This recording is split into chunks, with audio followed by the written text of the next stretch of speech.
Guys, Asia cup 2025-এর squad নিয়ে মোটামুটি কোনো ধরনের অভিযোগ কারো থাকার কথা না। এটা মোটামুটি একটা পারফেক্ট টি-20 স্কোয়াড বাংলাদেশের বর্তমান প্রেক্ষাপটে। এই যেমন নতুন করে যারা দলে আবারও ডাক পেয়েছেন, লাইক সাইফ হাসান, নাসুম আহমেদ, নুরুল হাসান সোহান, সাইফুদ্দিন, তারা সবাই কিন্তু পারফর্মের ভিত্তিতেই দলে ডাক পেয়েছেন। এবং যারা দল থেকে বাদ পড়েছেন, লাইক নাইম শেখ, নাজমুল হোসেন শান্ত, তারা কিন্তু তাদের খারাপ ফর্মের কারণেই দল থেকে বাদ পড়ছেন। অর্থাৎ এই টি-20 দলটা নিয়ে কারো খুব একটা অভিযোগ থাকার কথা না। এবং স্কোয়াডে যে 16 জনকে বিবেচনা করা হয়েছে, তারাও কিন্তু বর্তমানে বাংলাদেশ টি-20 দলের পারফর্মার।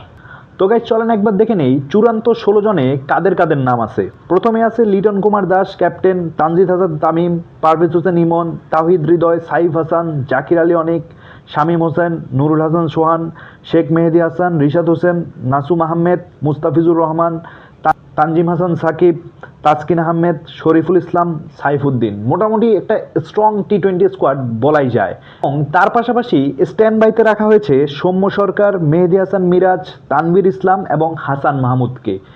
মোটামুটি শক্তিশালী এবং ব্যালেন্সড একটি টি-20 স্কোয়াড। এই দলে যেমন আছে লেগ স্পিনার, অফ স্পিনার, ঠিক তেমনই আছে নাম্বার অফ অলরাউন্ডার্স, ভালো মানের পেস বলার। তো গাইস, এই টিমের কাছে আপনার প্রত্যাশা কি নিশ্চয়ই জানাবেন কমেন্ট বক্সে।